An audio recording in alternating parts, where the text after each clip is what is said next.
mar ECD centers ma wantiego. Erokamano ahinya. Mana kaka iwacho kanyo Awiti ni gisani usegero klese 500 koda 19 kendo chano mano mar gero klese mag ECD 200 mamoko e kaunti ma Kisumu. Penjo ni klese 200 gi ibro gergi karang'o?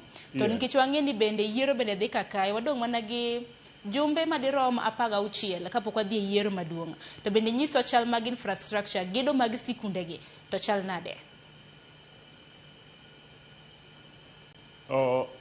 Erokamano.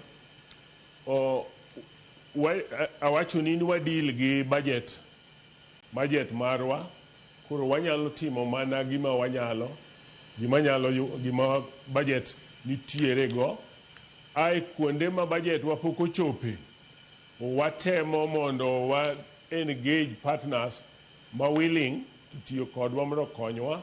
Samoro kwanyal tieko e time mantie nikech wayudo ni gimidwaro ni mondo centers obedgo en ni bare minimum onego bed ni every center obedo gi PP1 class, PP2 class, and kaber to nitie program mar waluongo ni day care kata baby care centers ma be inyalo ket kanyo.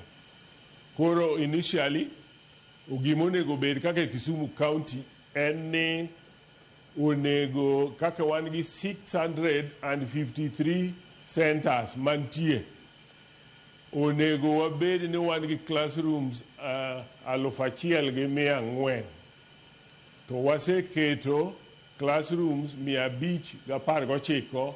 Inyalo neno gap ma pod nitie ma nyaka wa plan ka dhi mbele kunya, to kochuno ni nyaka tim gi financial year nikech sirikal ok nyal timo ka pesa onge gimiloso go project no. Koro en gima continuous, ibiro timia nyaka